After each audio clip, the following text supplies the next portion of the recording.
नमस्ते प्रणाम शिक्षक। प्रणाम। नमस्ते नमस्ते। शुरू करें? ओके, शुरू करते हैं। थैंक यू शिक्षक।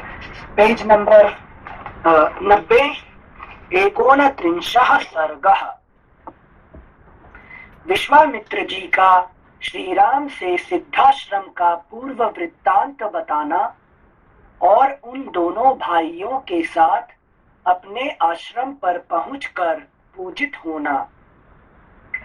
अपरिमित प्रभावशाली भगवान श्री राम का वचन सुनकर महातेजस्वी विश्वामित्र ने उनके प्रश्न का उत्तर देना आरंभ किया। महाबाहु श्री राम पूर्व काल में यहाँ देव वंदित भगवान विष्णु ने बहुत वर्षों एवं 100 युगों तक तपस्या के लिए निवास किया था। उन्होंने यहाँ बहुत बड़ी तपस्या की थी। यह स्थान महात्मा वामन अवतार धारण करने का उद्यत हुए श्री विष्णु का अवतार ग्रहण से पूर्व आश्रम है। अवतार ग्रहण से पूर्व आश्रम था।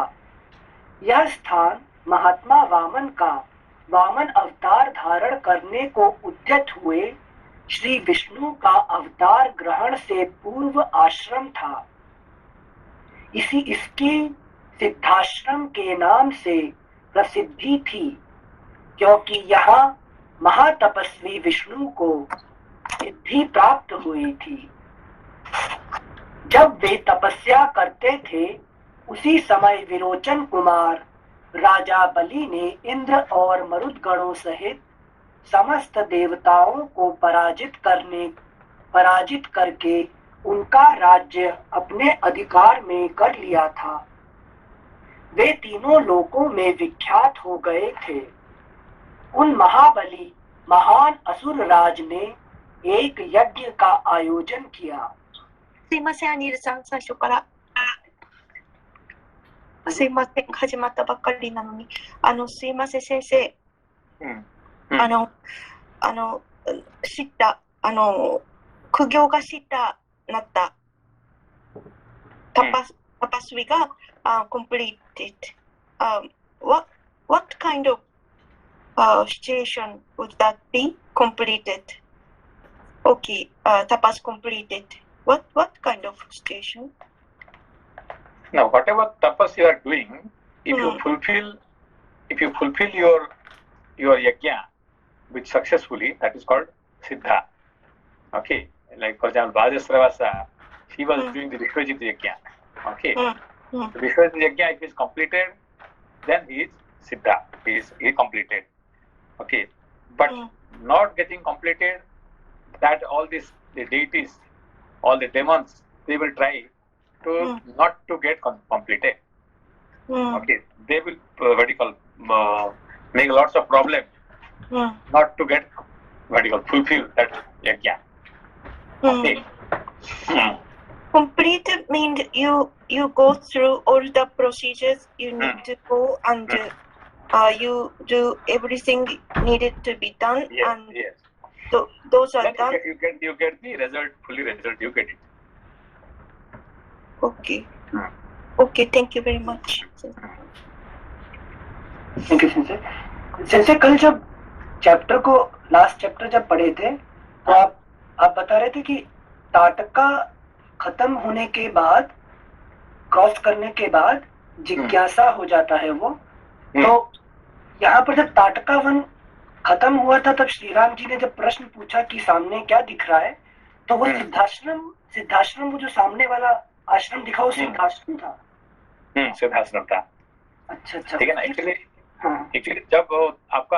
जब क्यूरियोसिटी खत्म होता है कि नहीं, तब फिर द लर्निंग है कि नहीं, asking question for learning, asking question for curiosity is totally different. Okay, so curiosity is just your vertical, you are interested, not really interested to know, but just to satisfy your ego.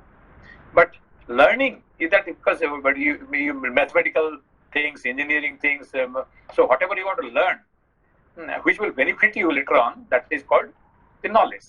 Okay, so jigyasa what do you call, jigyasa is very important. Tataka is not important. अच्छा. Okay. And since that jigyasa will bring siddhi. Siddhi, yes. Because jigyasa, if your jigyasa is there, then you get siddhi, because you are learning, you are interested to learn. Okay, that's why you can ask question to the teacher. Please tell me. Now you want to test whether the teacher knows or doesn't know. So you want to test the teacher. You want to test your curiosity. So all these kind of things. So that is just a curiosity which is no meaning for your life. Okay. Thank you, Sensei. So, हाँ Sensei, और जिज्ञासा मतलब क्या जित से कुछ है क्या? जिज्ञासा, ज्ञातुम इच्छा, जिज्ञासा, ज्ञातुम इच्छा, जानने का जो इच्छा होता है इसको जिज्ञासा वो कहते हैं. ठीक है ना, ज्ञातुम इच्छा है कि नहीं. तो मुमुक्षा, मुक्तुम इच्छा है कि नहीं. तो इसको कहते हैं क्या, ये काइंड ऑफ वर्ब है कि नहीं. अच्छा, थैंक यू Sensei. हाँ, जो जानने का इच्छा जिसका होता है इसको जिज्ञासु कहते हैं. जिज्ञासु मतलब जो जानने का इच्छा जिसका पास है. इसको ज्ञातुम इच्छा, ज्ञातुम इच्छा, जिज्ञासा, ज्ञातुम इच्छु, जिज्ञासु, ये पर्सन हो गया है कि नहीं. Yes Sensei, thank you Sensei. जिज्ञासा वर्ब हो जाता है, ये नाउन हो गया है कि नहीं. हाँ, मुमुक्षु, जिज्ञासु इज ए पर्सन. अच्छा, ओके. जिज्ञासा, मुमुक्षा इज ए वर्ब. हाँ, थैंक यू Sensei. श्लोक संख्या 4 और 5. इसके सिद्धाश्रम के नाम से प्रसिद्धि थी, क्योंकि यहाँ महातपस्वी विष्णु को सिद्धि प्राप्त हुई थी. जब वे तपस्या करते थे उसी समय विरोचन कुमार राजा बलि ने इंद्र और मरुदगणों सहित समस्त देवताओं को पराजित करके उनका राज्य अपने अधिकार में कर लिया था. वे तीनों लोकों में विख्यात हो गए थे. उन महाबली महान असुरराज ने एक यज्ञ का आयोजन किया. उधर बलि यज्ञ में लगे हुए थे, इधर अग्नि आदि देवता स्वयं इस आश्रम में पधार कर भगवान विष्णु से बोले. सर्वव्यापी परमेश्वर विरोचन कुमार बलि एक उत्तम यज्ञ का अनुष्ठान कर रहे हैं. उनका वह यज्ञ संबंधी नियम पूर्ण होने से पहले ही हमें अपना कार्य सिद्ध कर लेना चाहिए. इस समय जो भी याचक इधर उधर से आकर उनके यहाँ याचना के लिए उपस्थित होते हैं, वे गो, भूमि और सुवर्ण आदि संपत्तियों में से जिस वस्तु को भी लेना चाहते हैं, उनको वे सारी वस्तुएं राजा बलि यथावत रूप से अर्पित करते हैं. अतः विष्णु, आप देवताओं के हित के लिए अपनी योग माया का आश्रय ले वामन रूप धारण करके उस यज्ञ में जाइए और हमारा उत्तम कल्याण साधन कीजिए. श्री राम इसी समय अग्नि के समान तेजस्वी महर्षि कश्यप धर्म पत्नी अदिति के साथ अपने तेज से प्रकाशित होते हुए वहां आए. वे 1,000 दिव्य वर्षों तक चालू रहने वाले महान व्रत को अदिति देवी के साथ ही समाप्त करके आए थे. उन्होंने वरदायक भगवान मधुसूदन की इस प्रकार स्तुति की. भगवान, आप तपोमय हैं, तपस्या की राशि हैं, तप आपका स्वरूप है, आप ज्ञान स्वरूप हैं. मैं भली भांति तपस्या करके उसके प्रभाव से आप पुरुषोत्तम का दर्शन कर रहा हूँ. प्रभु, मैं इस सारे जगत को आपके शरीर में स्थित देखता हूँ. आप अनादि हैं. देश, काल और वस्तु की सीमा से परे होने के कारण आपका इदमित्थम रूप से निर्देश नहीं किया जा सकता. मैं आपकी शरण में आया हूँ. इदम इत्थम मतलब ये कहते हैं कि यही रूप में. अच्छा, यही इसी प्रकार ओके, थैंक यू सर। देश काल और वस्तु की सीमा से परे होने के कारण आपका इदम इत्थम रूप से निर्देश नहीं किया जा सकता। मैं आपकी शरण में आया हूँ। कश्यप जी के सारे पाप धुल गए थे। भगवान श्री हरि ने अत्यंत प्रसन्न होकर उनसे कहा, महर्षि, तुम्हारा कल्याण हो। तुम अपनी इच्छा के अनुसार कोई वर मांगो, क्योंकि तुम मेरे विचार से वर पाने के योग्य हो। Next page 91। भगवान का यह वचन सुनकर मरीचि नंदन कश्यप ने कहा, उत्तम व्रत का पालन करने वाले वरदायक परमेश्वर संपूर्ण देवताओं की, अदिति की तथा मेरी भी आपसे एक ही बात के लिए बारंबार याचना है। आप अत्यंत प्रसन्न होकर मुझे वह एक ही वर प्रदान करें। भगवान निष्पाप नारायण देव, आप मेरे और अदिति के पुत्र हो जाएं। असुर सूदन, आप इंद्र के छोटे भाई हों और शोक से पीड़ित हुए इन देवताओं की सहायता करें। देवेश्वर भगवान, आपकी कृपा से यह स्थान सिद्धाश्रम के नाम से विख्यात होगा। अब आपका तप रूप कार्य सिद्ध हो गया है, अतः यहाँ से उठिए। तदनंतर महातेजस्वी भगवान विष्णु अदिति देवी के गर्भ से प्रकट हुए और वामन रूप धारण करके विरोचन कुमार बलि के पास गए। संपूर्ण लोकों के हित में तत्पर रहने वाले भगवान विष्णु बलि के अधिकार से त्रिलोकी का राज्य ले लेना चाहते थे, अतः उन्होंने 3 पग भूमि के लिए याचना करके उनसे भूमि दान ग्रहण किया और तीनों लोकों को आक्रांत करके उन्हें पुनः देवराज इंद्र को लौटा दिया। महातेजस्वी श्री हरि ने अपनी शक्ति से बलि का निग्रह करके त्रिलोकी को पुनः इंद्र के अधीन कर दिया। उन्हीं भगवान ने पूर्व काल में यहाँ निवास किया था, इसलिए यह आश्रम सब प्रकार के श्रम, दुख, शोक का नाश करने वाला है। उन्हीं भगवान वामन में भक्ति होने के कारण मैं भी इस स्थान को अपने उपयोग में लाता हूँ। जैसे आश्रम का मतलब हुआ ना श्रम करके, दुख शोक नहीं है जहाँ। हाँ, उसका बहुत सारे उसका अर्थ है। अच्छा, ना श्रम भी है, आश्रय देने वाले को आश्रम कहते हैं, है कि नहीं? उसका अर्थ उन्हीं भगवान ने पूर्व काल में यहाँ अच्छा, ये विष्णु भगवान को भी क्या नाम आश्रम के अंदर वो करनी पड़ी थी। हाँ, वहाँ पे वो रह के वो तपस किया उन्होंने वहाँ पे, किए थे। हाँ हाँ, तो वो तपस किया सर उन्होंने वहाँ पे, खास तौर से नहीं, क्योंकि जब भी भगवान यहाँ आते हैं, धरती पे आते हैं जी, तो उनको मनुष्य की ही लीला करना पड़ता है कि नहीं? तो मनुष्य जैसे हम करते हैं ऐसे ही भगवान को भी ऐसे करना पड़ता है। तो चाहे कम दिन उनके लिए थोड़ा कम टाइम पे हो जाता है, हर हमारे लिए थोड़ा लंबा टाइम होता है। हाँ, हम जाते हैं गुरुकुल में पढ़ने के लिए, गुरु के पास जाते हैं। जी, और भगवान कृष्ण भी है कि नहीं, वो गए अपना गुरुकुल के पास पढ़ने के लिए, शादी बनने के पास। और ये है कि हम थोड़ा लंबा टाइम पढ़ते हैं और थोड़ा कम टाइम पढ़ लेते हैं, बस इतने फर्क है कि नहीं? ये भगवान राम भी विश्वामित्र के पास जाके सारे अस्त्र शस्त्र की विद्या शिक्षा की प्राप्ति किए, है कि नहीं?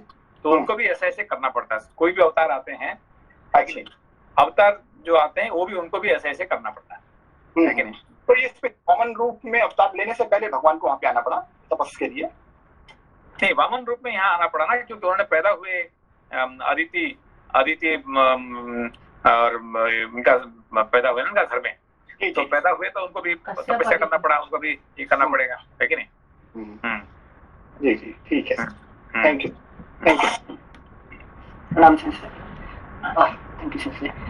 उन्हीं भगवान वामन में भक्ति होने के कारण मैं भी इस स्थान को अपने उपयोग में लाता हूँ।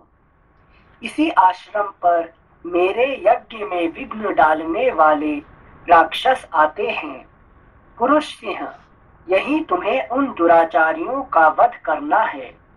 श्री राम, अब हम लोग उस परम उत्तम सिद्धाश्रम में पहुंच रहे हैं। तात, वह आश्रम जैसे मेरा है वैसे ही तुम्हारा भी है। ऐसा कहकर महामुनि ने बड़े प्रेम से श्री राम और लक्ष्मण के हाथ पकड़ लिए और उन दोनों के साथ आश्रम में प्रवेश किया। उस समय पुनर्वसु नामक 2 नक्षत्रों के बीच में स्थित तुषार रहित चंद्रमा की भांति उनकी शोभा हुई। विश्वामित्र जी को आया देख सिद्धाश्रम में रहने वाले सभी तपस्वी उछलते कूदते हुए सहसा उनके पास आए और सबने मिलकर उन बुद्धिमान विश्वामित्र जी की यथोचित पूजा की। इसी प्रकार उन्होंने उन दोनों राजकुमारों का भी अतिथि सत्कार किया। 2 घड़ी तक विश्राम करने के बाद रघुकुल को आनंद देने वाले शत्रुदमन राजकुमार श्री राम और लक्ष्मण हाथ जोड़कर मुनिवर विश्वामित्र से बोले, मुनि श्रेष्ठ, आप आज ही यज्ञ की दीक्षा ग्रहण करें, आपका कल्याण हो। यह सिद्धाश्रम वास्तव में यथा नाम तथा गुण सिद्ध हो और राक्षसों के वध के विषय में आपकी कही हुई बात सच्ची हो। 92। उनके ऐसा कहने पर महातेजस्वी महर्षि विश्वामित्र जितेंद्रिय भाव से नियम पूर्वक यज्ञ की दीक्षा में प्रविष्ट हुए। वे दोनों राजकुमार भी सावधानी के साथ रात व्यतीत करके सवेरे उठे और स्नान आदि से शुद्ध हो। आप देखो, अभी भगवान राम ने, है कि नहीं, बालक होके गुरु जी को क्या बोलते हैं कि आप अभी शुरू कर लो, टाइम वेस्ट करो। हाँ, टाइम वेस्ट मत करो। क्यों? क्योंकि अभी उनका जो ये चला गया, क्या तटका चला गया ना, है कि जो क्यूरियोसिटी चला गया, अरे भाई आगे क्या होने वाला है, क्या थोड़ा बसी थोड़ा करो, ये करो, है कि नहीं, कुछ नहीं है, सीधी सीधी बात, है कि नहीं। तो यही तटका जाने से यही फायदा होता है, सीधे काम पे आप चलते हैं, ठीक है ना। अदरवाइज हम जब जाते हैं किसको मिलने के लिए क्या करते हैं, आधा घंटा 1 घंटा तो भाई कैसे है आजकल, क्या हाल चल रहा है कि नहीं, आपका वहाँ कैसे हो रहा है, कोरोना के आपका ये है, आधा घंटा 1 घंटा था, उसके लिए आपका है कि नहीं, उसको क्या है, तटका का काम है कि नहीं। आप पूछते रहते हैं इसका आपका हाल क्या है, आपका तबीयत कैसे है, आपका ये क्या है कि नहीं, आपका कौन सा गाड़ी है, आपका घर किधर है कि नहीं, आप क्या खाते हैं, ये सब तटका का काम होता है कि नहीं।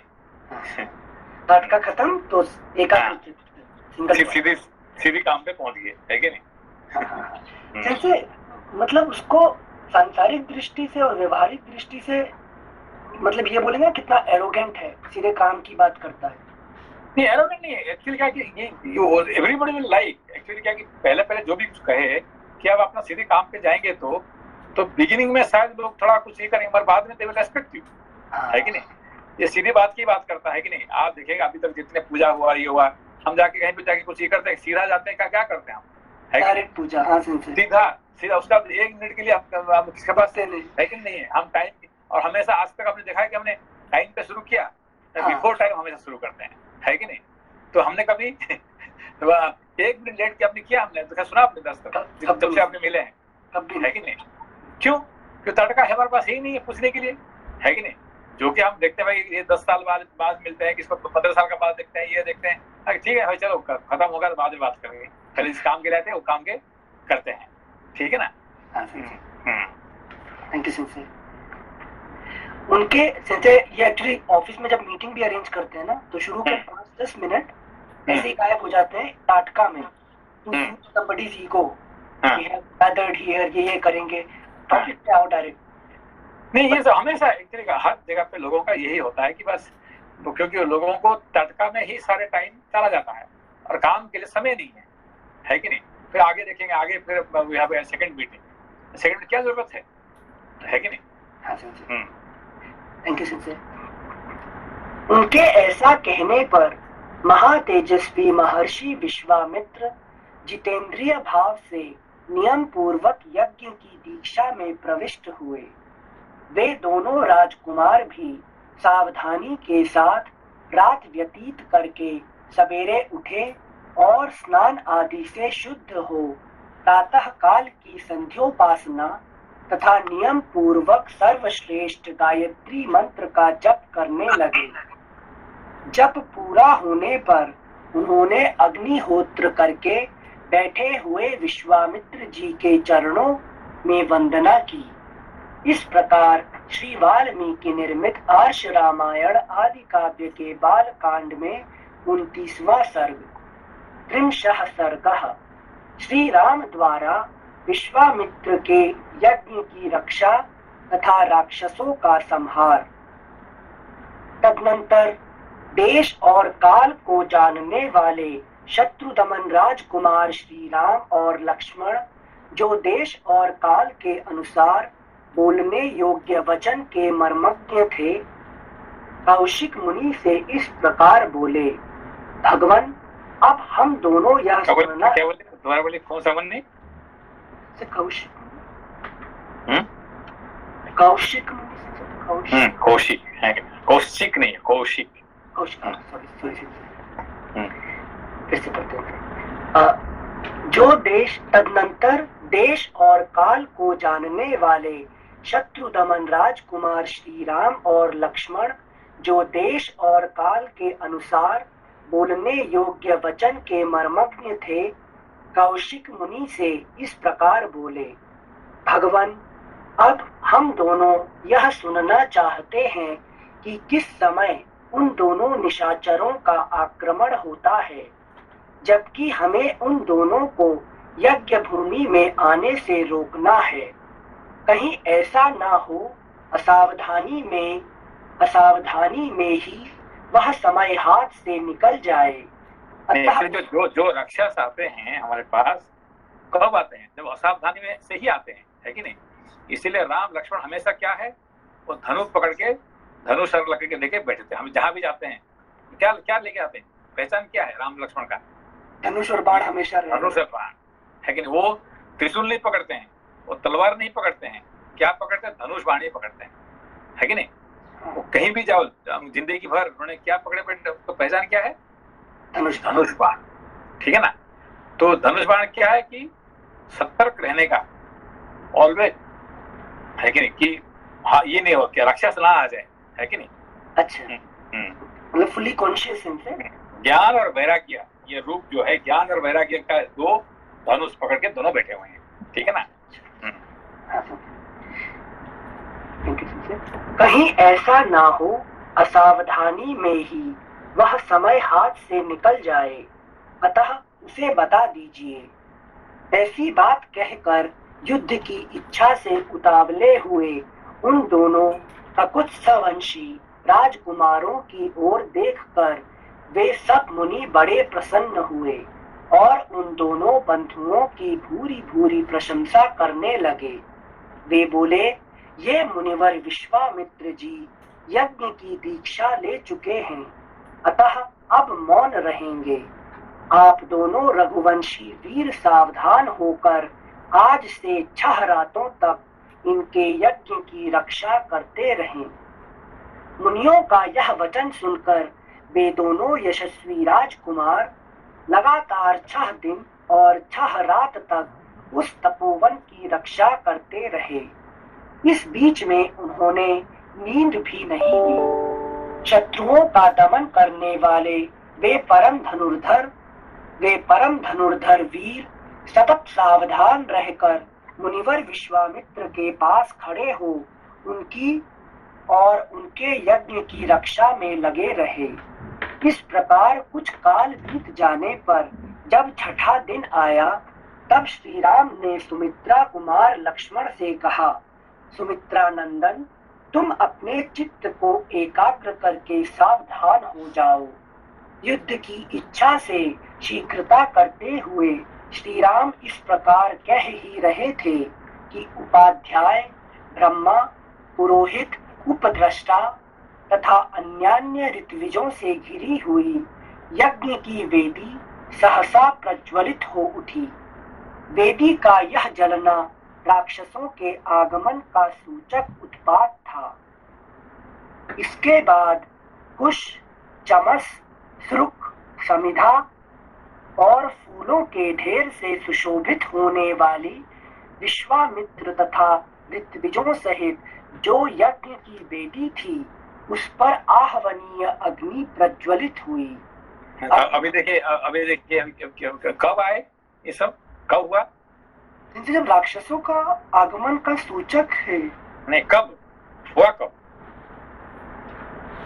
मतलब छठे दिन के बाद। छठे दिन के बाद। क्यों 5 दिन क्यों नहीं आए? है कि नहीं? आप कोई भी कर्म करते हैं, तो पहला गलती नहीं होता है। गलती कब होता है? जब कंफर्टेबल होके धीरे धीरे। कंफर्ट नहीं, आई नो, अरे इतना मैं जानता हूँ। है कि नहीं? आज वातावरण 1 नहीं 2 नहीं 200 गलती कर दी, 200 कर दी, है कि नहीं? I know. अभी आप है कि नहीं? She knew you were going to say. She said, I know you are going to say that. I know, but because I have only job to find fault with her. Anyway, तो इसमें गलती कब होगा कि only when you are used to. Like I know, that much I am doing every day. That much I cannot know. तो ये जो ये इसीलिए गलती कब होता है कि जब आप used to हो जाते हैं, है कि नहीं? यही कहते हैं यहाँ पे क्या है कि छठवां दिन, 5 दिन आपने 5 दिन तक राक्षस नहीं आया, मतलब राक्षस नहीं आने वाले, डर के भाग गए, तो आप क्या करें? सो जाएंगे। सही बात कभी? हाँ सही है कि नहीं? अभी देखो अभी तो 5 दिन नहीं आए, उसका मतलब हमको डर के मारे और राक्षस भाग गए, और आने वाले नहीं तो राक्षस के मर गए होंगे, है कि नहीं? और दूसरा कोई मार दिया होगा। अब वो हम वहाँ पे निश्चित हो जाए, है कि तब आएंगे, है कि नहीं?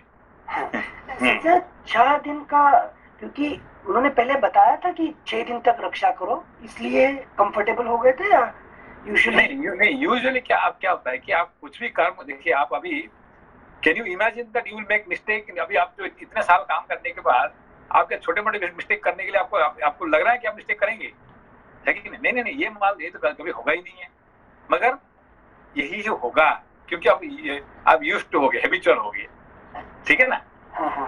ऐसा ना कि सिंसे ये तो पूरा सही है। पिछले साल में जितना गलती किया हो इस साल 25% बढ़ गया है काम में। हाँ, क्योंकि अभी देखो 1-2 गलती ठीक है, 200 गलती क्या होता है, क्या है कि नहीं? तो ये हो ही जाता, क्यों? यूज्ड टू हो गया, या दैट मच आई नो, मतलब इतने रोज कर रहा हूँ, ये क्या गलती कहाँ होगा, तो ये हो जाता है कि नहीं? यस सेंसे, आई रिमेम्बर हम गाड़ी ड्राइव करके कॉम्प्लिकेटेड रास्ते पे आराम से चला के ले गए, फिर ऐसी गाड़ी को ठोका, टैक्सी खड़ी थी और वो पार्क करके बंदा सो रहा है, रखी टैक्सी को ठोकी। देखो आपने जो कॉम्प्लिकेटेड रास्ता में एक्सीडेंट नहीं होगा। एक्सीडेंट कहाँ होता है? दुनिया में जितने एक्सीडेंट होता है सीधे रास्ते में एक्सीडेंट होता है कि नहीं? टेढ़े मेढ़े रास्ता में कभी एक्सीडेंट नहीं होता है। एक्सीडेंट हमेशा स्ट्रेट फॉरवर्ड रास्ता में ही ये होता है, ऑलवेज। आप पता है ना, आपको पता नहीं? सावधानी हटी ना सिंपल। हाँ, 99% जो एक्सीडेंट होता है स्ट्रेट रास्ता में ये होता है कि नहीं? ये टेढ़े मेढ़े रास्ता में बहुत कम होता है, 1% 2% होता होगा, 99% स्ट्रेट रास्ता में होता है। मतलब ओवर कॉन्फिडेंस इज द यही क्या दैट वाज आई नो, इतने तो ये इतने सीधे रास्ता में क्या फर्क पड़ेगा? थोड़ा नींद आ जाता है उस टाइम पे, है कि नहीं? सर इसलिए प्रणाम। सिंस वो टेस्ट भी हो जाता है कि हम एक्टिव है कि नहीं, मतलब फुल कॉन्शियस है कि नहीं गाड़ी चलाते वक्त। हाँ के बाद है कि नहीं? सर इसलिए कहते हैं कि जो तैराक होता है ना वही डूबता है, क्योंकि जिसको तैरना वो तो जाएगा ही पानी के अंदर, जो अच्छा तैरता है वही डूबता है, क्योंकि उसको भाई इतने तो मुझे पता है ना, इसमें क्या ये हो गया, है कि नहीं? ठीक है। श्लोक संख्या 7। इस प्रकार कुछ काल बीत जाने पर जब छठा दिन आया, तब श्री राम ने सुमित्रा कुमार लक्ष्मण से कहा, सुमित्रा नंदन, तुम अपने चित्त को एकाग्र करके सावधान हो जाओ। राम जी स्पेशली याद दिला रहे हैं। क्यों? क्योंकि पर्टिकुलरली वैराग्य के लिए, क्योंकि ऐसा तो मेरा वैराग्य है ही है, मुझे कोई ये नहीं है कि तो वैराग्य के लिए आलसी आ जाता है कि नहीं? तो इस समय पे अच्छा युद्ध की इच्छा से शीघ्रता करते हुए श्री राम इस प्रकार कह ही रहे थे कि उपाध्याय, ब्रह्मा, पुरोहित, उपद्रष्टा तथा अन्यान्य ऋत्विजों से घिरी हुई यज्ञ की वेदी सहसा प्रज्वलित हो उठी। वेदी का यह जलना राक्षसों के आगमन का सूचक उत्पात था।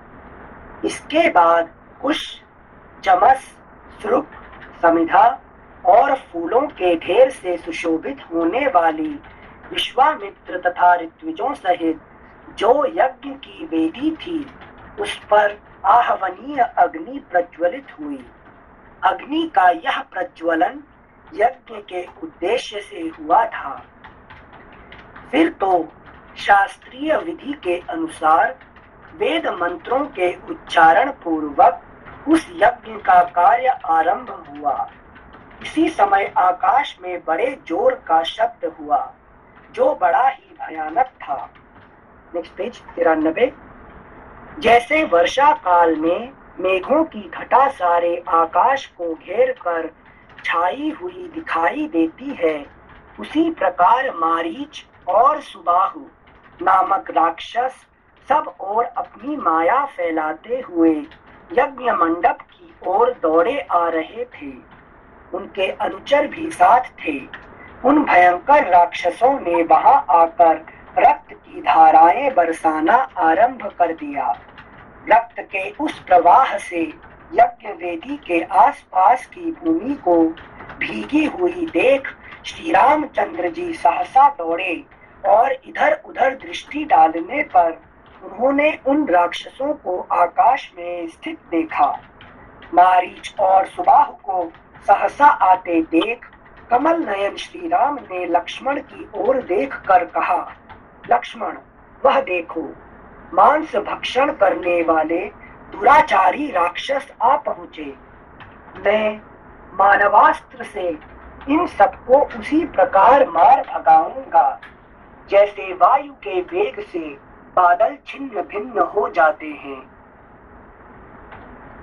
मेरे इस कथन में तनिक भी संदेह नहीं है।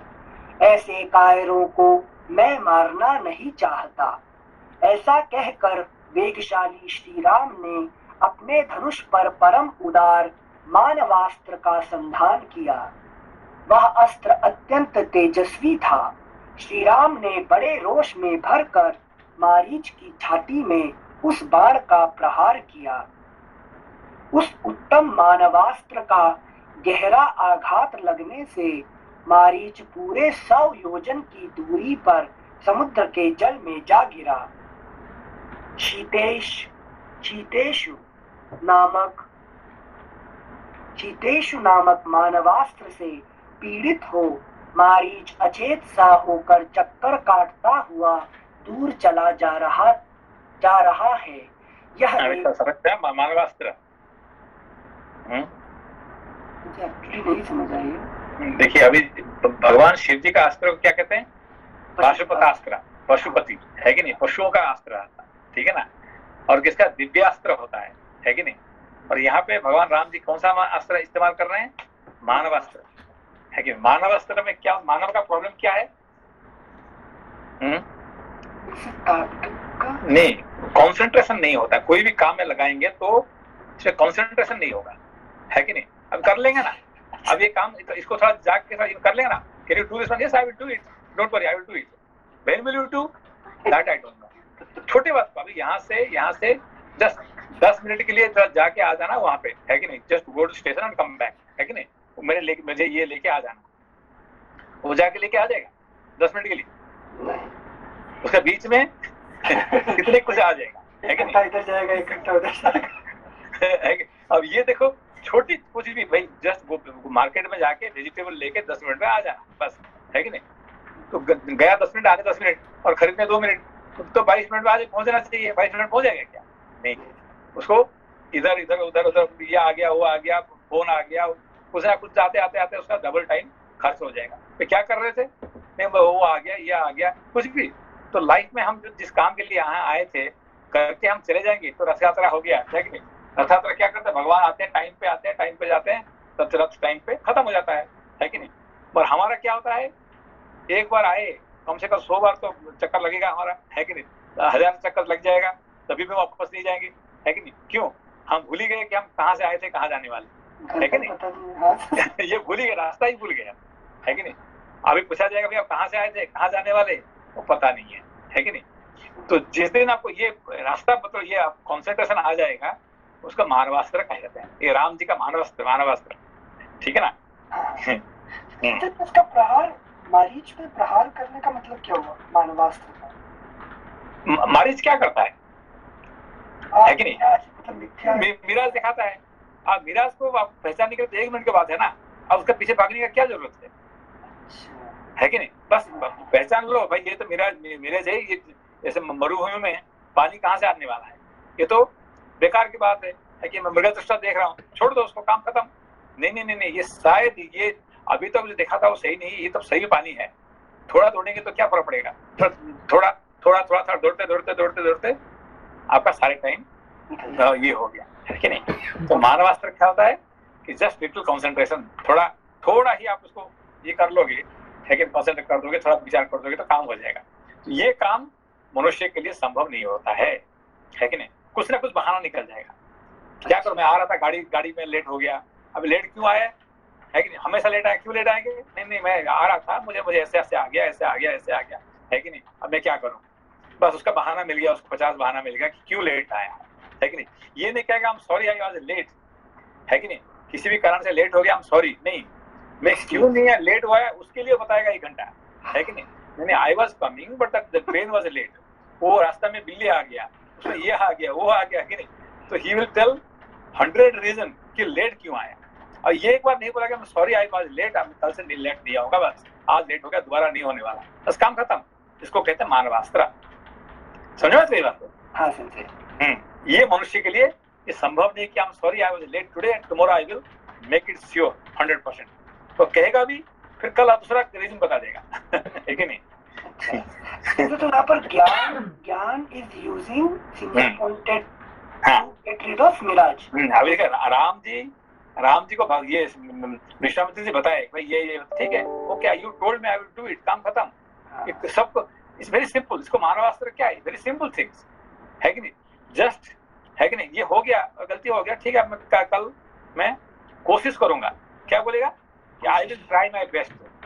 तो ट्राई माई बेस्ट होता, कल भी वही कहेगा कि मैं ट्राई माई बेस्ट, जिंदगी भर ट्राई माई बेस्ट, कभी पूरा नहीं होने वाला है कि नहीं। तो इसीलिए भगवान राम जी कहते हैं कि मानवास्त्र क्या होता है कि ये गलती मनुष्य के लिए होता है, मगर एक बार उसको पहचान लिया तो दोबारा नहीं होना चाहिए, इसको मानवास्त्र कहते हैं। समझ में आपको। संजय आपने राम जी का मानवास्त्र समझा है, शिव जी फिर पशुओं को यूज करना मतलब पशुपतास्त्र का मतलब उनका नहीं, उसका अर्थ अलग देखिए। फिलहाल मानवास्त्र, राम जी का मानवास्त्र क्या होता है। अच्छा। गलती मनुष्य के लिए ही गलती होता है, पशु के लिए गलती नहीं होगा, है कि नहीं। पशु के लिए गलती नहीं होगा कि देवताओं की गलती नहीं होगा, है कि नहीं। भगवान सूर्य ने कभी 1 सेकंड के लिए लेट नहीं आएंगे, नहीं होंगे, वो टाइम पे ही आएंगे, है कि नहीं। तो वो का लेट नहीं आएंगे, है कि नहीं। ना पशु कभी गलती करेगा, पशु भी नहीं गलती करेगा, देवता भी गलती नहीं करेगा, गलती मनुष्य ही करेगा। मगर मनुष्य के पास ये क्या है कि एक बार जानने के बाद वो दोबारा गलती नहीं होना चाहिए, इसको कहते हैं मानवास्त्र, है कि नहीं। So don't tail region that मैंने इसीलिए मैंने गलती किया है कि इसको जरूरत है क्या, है कि नहीं। जब रीजन देते हैं मतलब हम गलती को जस्टिफाई कर रहे हैं, क्यों जस्टिफाई कर रहे हैं कि कल भी मैं गलती कर रहा हूँ, करने जा रहा हूँ। ये कहना चाहते हैं कि क्योंकि अभी तो गलती हो रहा था, आज हो गया और कल भी होने वाला है, क्योंकि मेरा जस्टिफिकेशन मुझे देना है आपको, है कि नहीं। Not that I want to correct myself, but I want to prove that why it is late, so that tomorrow I can have a chance to become again late, है कि नहीं। Thank you sir. श्लोक संख्या 19। शीतेषु नामक मानवास्त्र से पीड़ित हो मारीच अचेत सा होकर चक्कर काटता हुआ दूर चला जा रहा है। यह देख श्री राम ने लक्ष्मण से कहा, लक्ष्मण देखो, मनु के द्वारा प्रयुक्त शीतेषु नामक मानवास्त्र इस राक्षस को मूर्छित करके दूर लिए जा रहा है, किंतु उसके प्राण नहीं ले रहा है। अब यज्ञ में विघ्न डालने वाले इन दूसरे निर्दय, दुराचारी, पाप कर्मी एवं रक्त भोजी राक्षसों को भी मार गिराता हूँ।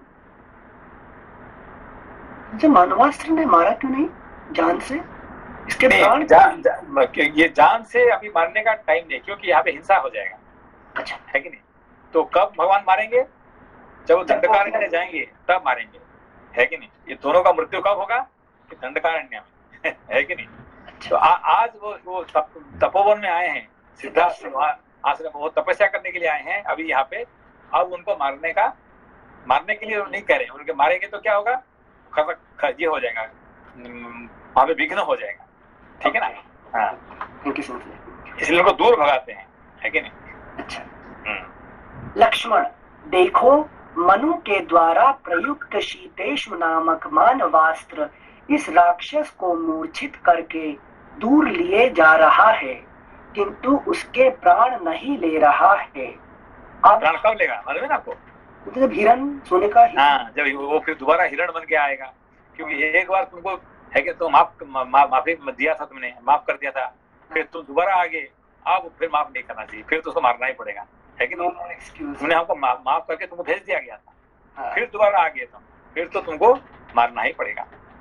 लेकिन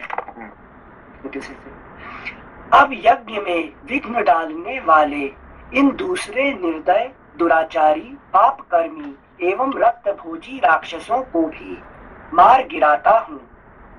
लक्ष्मण से ऐसा कहकर रघुनंदन श्री राम ने अपने हाथ की फुर्ती दिखाते हुए से शीघ्र ही महान आग्नेयास्त्र का संधान करके उसे सुबाहु की छाती पर चलाया। उसकी चोट लगते ही वह मर कर पृथ्वी पर गिर पड़ा। फिर महायशस्वी परम उदार रघुवीर ने वायव्यास्त्र लेकर शेष निशाचरों का भी संहार कर डाला और मुनियों को परम आनंद प्रदान किया। इस प्रकार रघुकुल नंदन श्री राम यज्ञ में विघ्न डालने वाले समस्त राक्षसों का वध करके महर्षियों द्वारा उसी प्रकार सम्मानित हुए जैसे पूर्व काल में देवराज इंद्र असुरों पर विजय पाकर महर्षियों द्वारा पूजित हुए थे। यज्ञ समाप्त होने पर महामुनि विश्वामित्र ने संपूर्ण दिशाओं को विघ्न बाधाओं से रहित देख श्री रामचंद्र जी से कहा, महाबाहो, मैं तुम्हें पाकर कृतार्थ हो गया। तुमने गुरु की आज्ञा का पूर्ण रूप से पालन किया। महायशस्वी वीर, तुमने इस सिद्धाश्रम का नाम सार्थक कर दिया। इस प्रकार श्री रामचंद्र जी की प्रशंसा करके मुनि ने उन दोनों भाइयों के साथ संध्योपासना की। इस प्रकार श्री वाल्मीकि निर्मित आर्ष रामायण आदि काव्य के बाल कांड में तीसरा सर्ग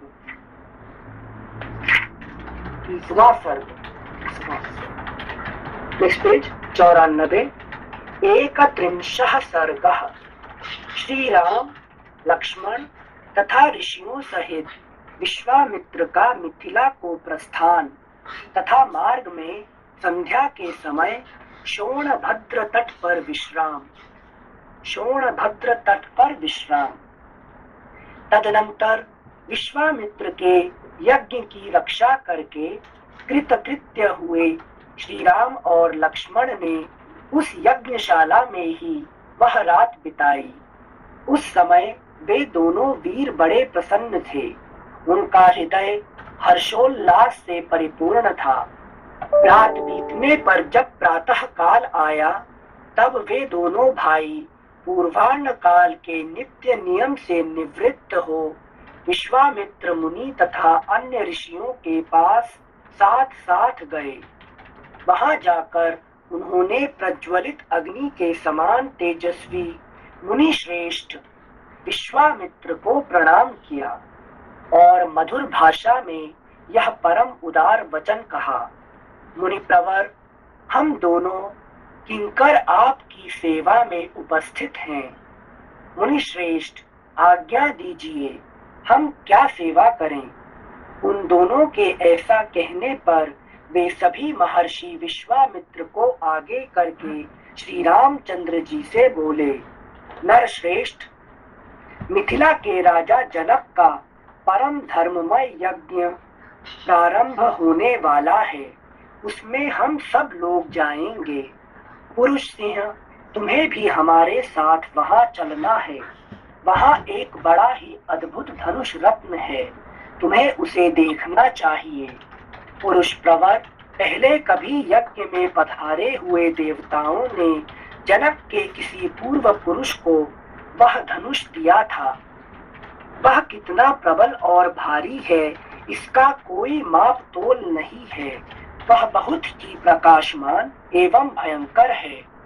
मनुष्यों की तो बात ही क्या है, देवता, गंधर्व, असुर तथा राक्षस भी किसी तरह उसकी प्रत्यंचा नहीं चढ़ा पाते। उस धनुष की शक्ति का पता लगाने के लिए कितने ही महाबली राजा और राजकुमार आए, किंतु कोई भी उसे चढ़ा ना सके। ककुत्स कुल नंदन पुरुष सिंह राम, वहां चलने से तुम महामना मिथिला नरेश के उस धनुष को तथा उनके परम अद्भुत यज्ञ को भी देख सकोगे। नरश्रेष्ठ, मिथिला नरेश ने अपने यज्ञ के फल रूप में उस उत्तम धनुष को मांगा था, अतः संपूर्ण देवताओं तथा भगवान शंकर ने उन्हें वह धनुष प्रदान किया था। उस धनुष का मध्य भाग, जिसे मुट्ठी से पकड़ा जाता है, बहुत ही सुंदर है। रघुनंदन, राजा जनक के महल में वह धनुष पूजनीय देवता की भांति प्रतिष्ठित है और नाना प्रकार के गंध, धूप तथा अगुरु आदि सुगंधित पदार्थों से उसकी पूजा होती है। ऐसा कहकर मुनिवर विश्वामित्र जी ने वन देवताओं से आज्ञा ली और ऋषि मंडली तथा राम लक्ष्मण के साथ वहां से प्रस्थान किया। चलते समय उन्होंने वन देवताओं से कहा, मैं अपना यज्ञ कार्य सिद्ध करके इस सिद्धाश्रम से जा रहा हूँ। गंगा के उत्तर तट पर होता हुआ हिमालय पर्वत की उपत्यका में जाऊंगा। आप लोगों का कल्याण हो। Next page 95। ऐसा उपत्यका मतलब ना क्या, हिमालय पर्वत की उपत्यका मतलब जो वैली को कहते हैं उपत्यका, ठीक है, वैली। कंदराई क्या, कंदराई नहीं, वैली बोलते हैं ना, क्या कहते हैं उसको, जो वी शेप जैसा बीच में। हाँ, जहाँ पे आपको खेती वगैरह करते हैं, जो है कि नहीं, उसको है कि वहाँ ओके, आएगा आगे। Next page 95। ऐसा कहकर तपस्या के धनी मुनि श्रेष्ठ कौशिक ने उत्तर दिशा की ओर प्रस्थान आरंभ किया।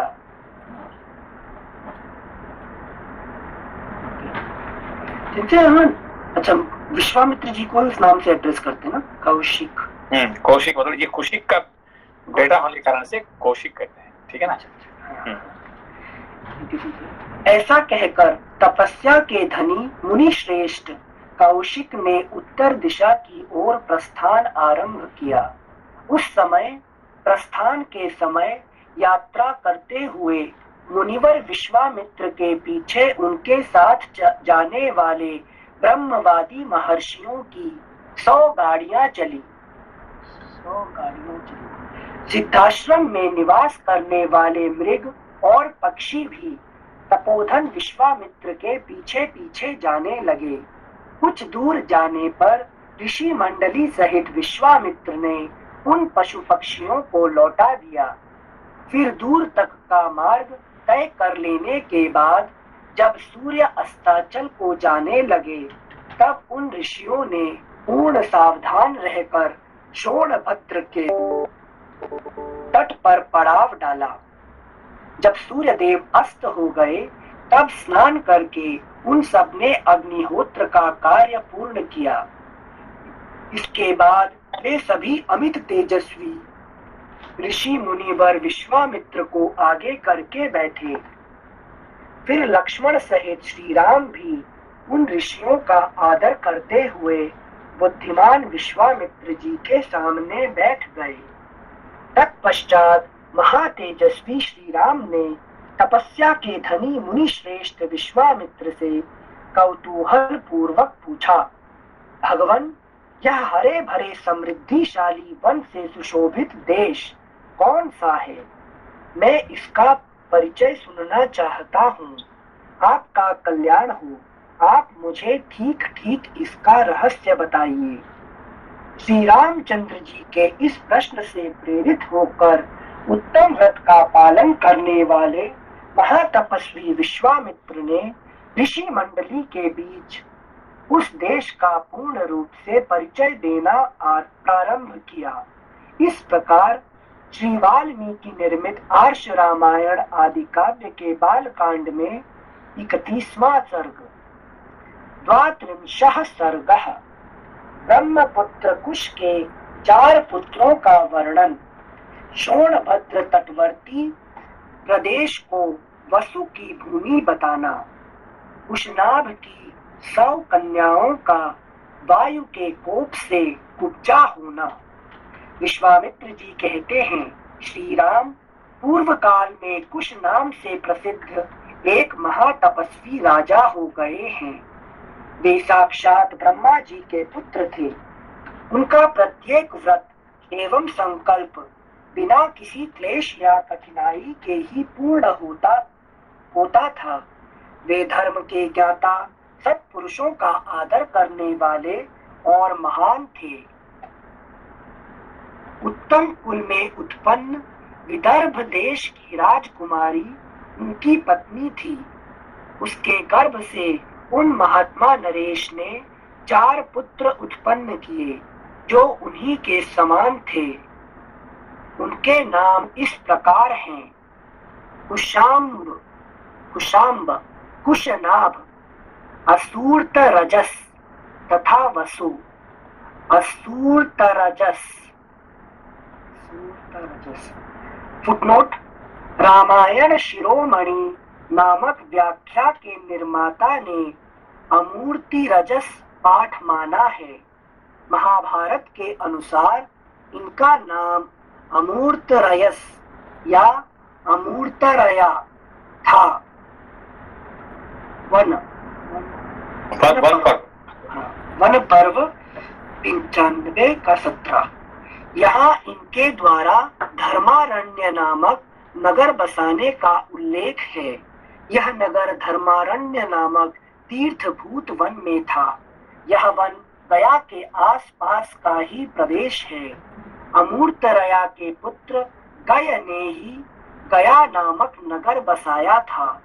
अतः धर्मारण्य और गया की एकता सिद्ध होती है।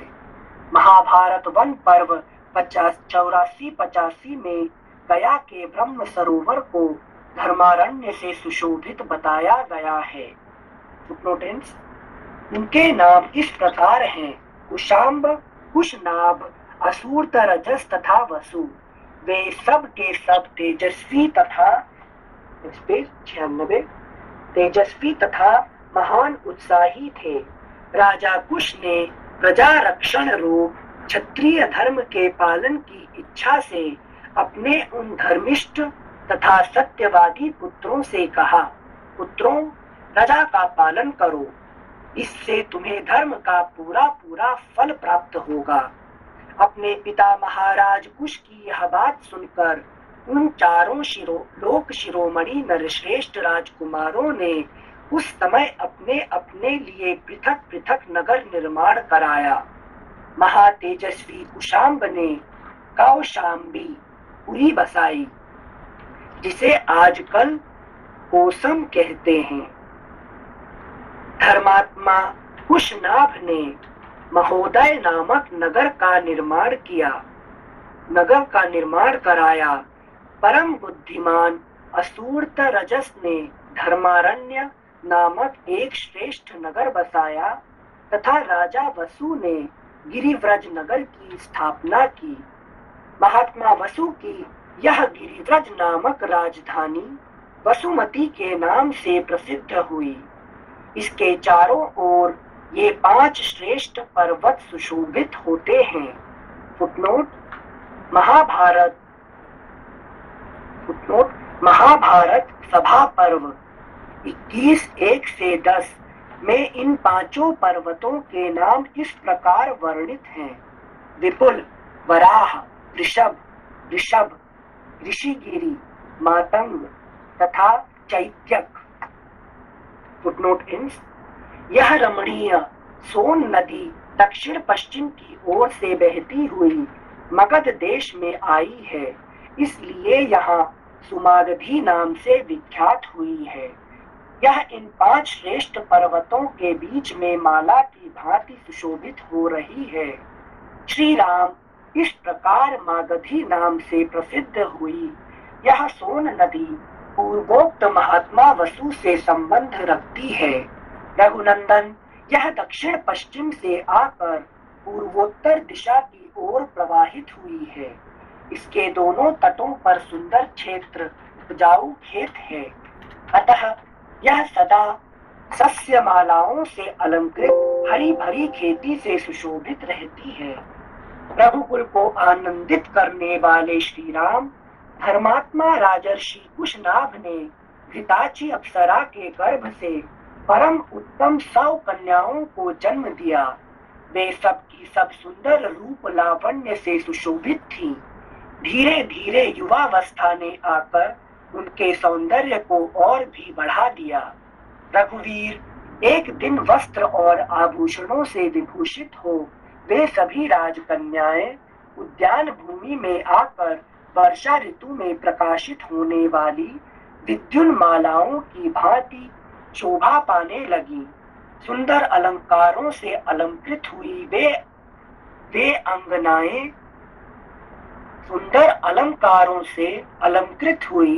वे अंगनाएं गाती बजाती और नृत्य करती हुई वहां परम आमोद प्रमोद में मग्न हो गई। उनके सभी अंग बड़े मनोहर थे। इस भूतल पर उनके रूप सौंदर्य की कहीं भी तुलना नहीं थी। उस उद्यान में आकर वे बादलों के ओट में कुछ कुछ छिपी हुई कारिकाओं के समान शोभा पा रही थी।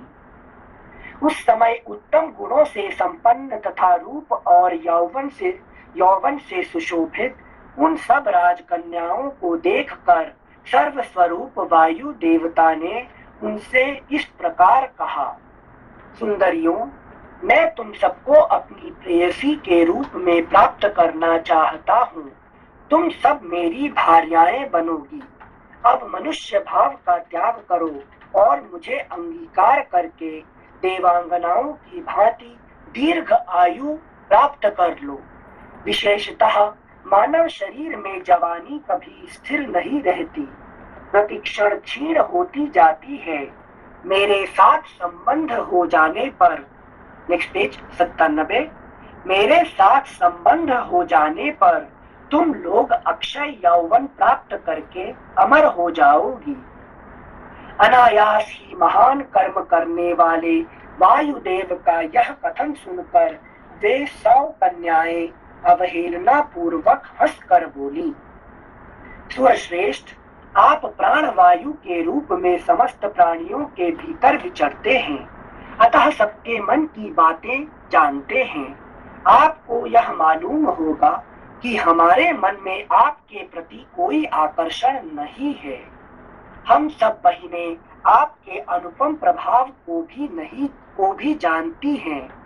हम सब बहिनें आपके अनुपम प्रभाव को भी जानती हैं, तो भी हमारा आपके प्रति अनुराग नहीं है। ऐसी दशा में यह अनुचित प्रस्ताव करके आप हमारा अपमान किस लिए कर रहे हैं? देव शिरोमणे, हम सब की सब राजर्षि कुशनाभ की कन्याएं हैं। देवता होने पर भी आपको शाप देकर वायुपद से भ्रष्ट कर सकती हैं, किंतु ऐसा करना नहीं चाहती क्योंकि हम अपने तप को सुरक्षित रखती हैं। दुर्मते, वह समय कभी ना आवे जबकि हम अपने सत्यवादी पिता की अवहेलना करके कामवश या अत्यंत अधर्म पूर्वक स्वयं ही वर ढूंढने लगे। हम लोगों पर हमारे पिताजी का प्रभुत्व है, वे हमारे लिए सर्वश्रेष्ठ देवता हैं। पिताजी हमें जिसके हाथ में दे देंगे वही हमारा पति होगा। उनकी यह बात सुनकर वायुदेव अत्यंत कुपित हो उठे। उन ऐश्वर्यशाली प्रभु ने उनके भीतर प्रविष्ट हो सब अंगों को मोड़कर टेढ़ा कर दिया। शरीर मुड़ जाने के कारण वे कुबड़ी हो गईं। उनकी आकृति मुट्ठी बंधे हुए एक हाथ के बराबर हो गई। वे भय से व्याकुल हो उठी। वायुदेव के द्वारा कुबड़ी की हुई उन कन्याओं ने राजभवन में प्रवेश किया। प्रवेश करके वे लज्जित और उद्विग्न हो गईं। उनके नेत्रों से आंसुओं की धाराएं बहने लगी। अपनी परम सुंदरी प्यारी पुत्रियों को उच्चता के कारण अत्यंत दयनीय दशा में पड़ी देख राजा कुशनाभ घबरा गए और इस प्रकार बोले, पुत्रियों, यह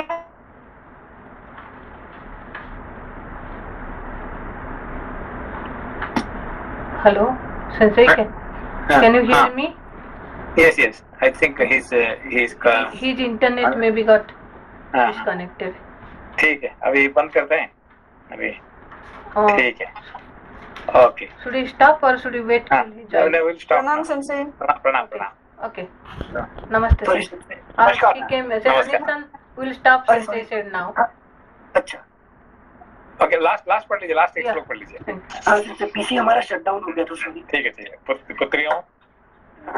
पुत्रियों, यह क्या हुआ? बताओ, कौन प्राणी धर्म की अवहेलना करता है? किसने तुम्हें कुबड़ी बना दिया जिससे तुम तड़प रही हो किंतु कुछ बताती नहीं हो? यूं कहकर राजा ने लंबी सांस खींची और उनका उत्तर सुनने के लिए वे सावधान होकर बैठ गए। इस प्रकार श्री वाल्मीकि निर्मित आर्ष रामायण आदि काव्य के बाल कांड में 32वां सर्ग। ठीक है, ओके। प्रणाम सिंह से। नमस्ते। नमस्ते। कल सैटरडे है, फिर परसों पढ़ेंगे।